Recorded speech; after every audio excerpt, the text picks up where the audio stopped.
I believe that this is the most difficult part in the whole design. The reason is not only that it is intricate in nature, but it's a true test of how much I understand about the lights and the shadows and their relation. This is another section of the design where I need a lot of focus and energy.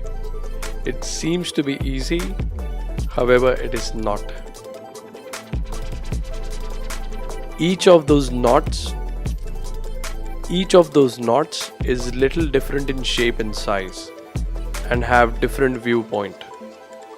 Normally your eyes will see all of them as one, and subconsciously it will force you to make copies of the one.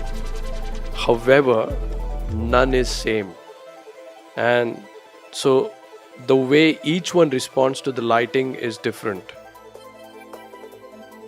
And when you look from far, they look like they are all one, all in harmony. But its execution is not easy.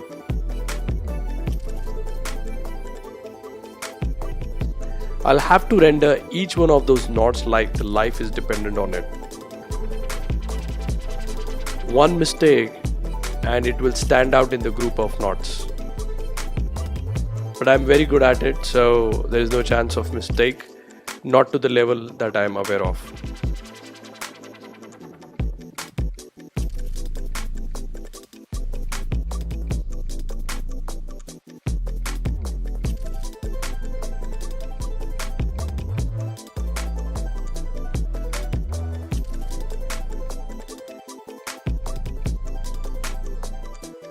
Now look at the way the stencil is still holding up. This is where the job becomes really easy when you have a great stencil to follow.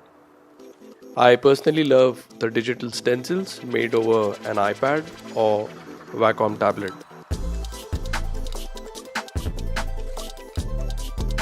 A good stencil will save you hours of time and energy. And also a good reference of your design, a good quality print of it to follow makes your life easy.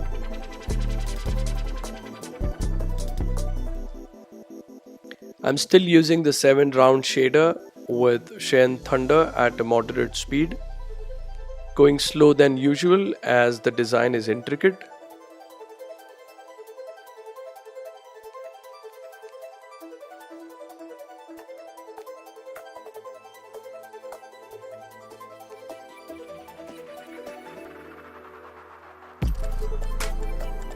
Look at the way I'm stretching the skin.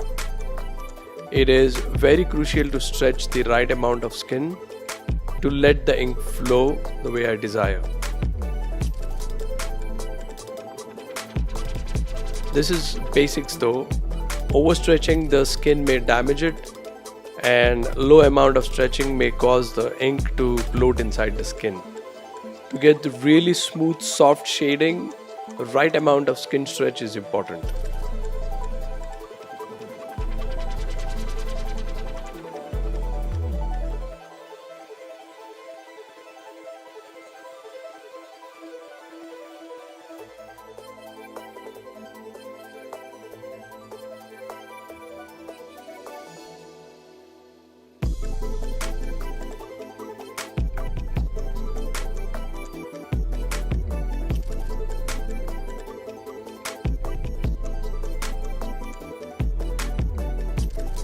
I have started working with halo.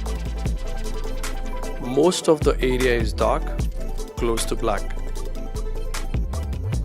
I'm using a Cheyenne Spirit and 15 Magnum to do the shading and the color packing on a considerably high speed as my hand motion is fast. I'm also a little hard on skin. However, I'm working with a short stroke to keep the skin damage to minimum.